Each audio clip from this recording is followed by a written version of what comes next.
Okay, time for my second thank you video for select Kickstarter backers, helping make Children in Global Folktales a reality. Well, it's almost a reality when you watch this.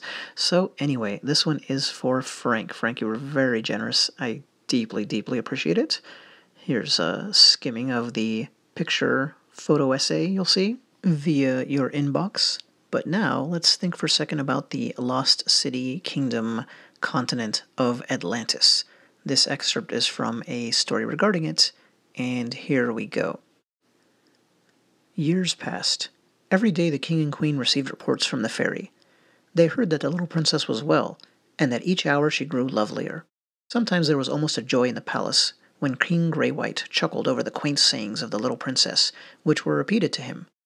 The queen heard with a tender smile of the tiny blue slippers and the green parasol which the fairy had given her. That day the queen bought new slippers for many little maids in the city. As time went on, however, the royal palace of Atlantis grew almost as sad as it had been before the princess had been born. Only to receive reports of their daughter was not enough to make the king and queen happy. They longed to see her with their own eyes, and to clasp her in their arms. As the weeks and months and years rolled by without seeing the little princess, King Grey-White resumed his cruel treatment of his subjects.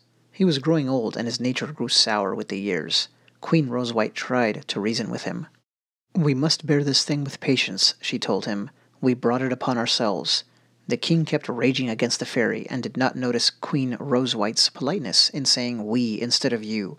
It was the king who was responsible for all the cruelty. The good queen had never had a cruel thought in her whole blameless life. At last the day of the 18th birthday of Princess Blue-Green grew near. "Are you sure that it is not 18 years which the fairy said, instead of 20 years?" asked the king querulously. Queen Rose-White assured him that it was 20 years, as he well knew. The king's anger broke out fiercely.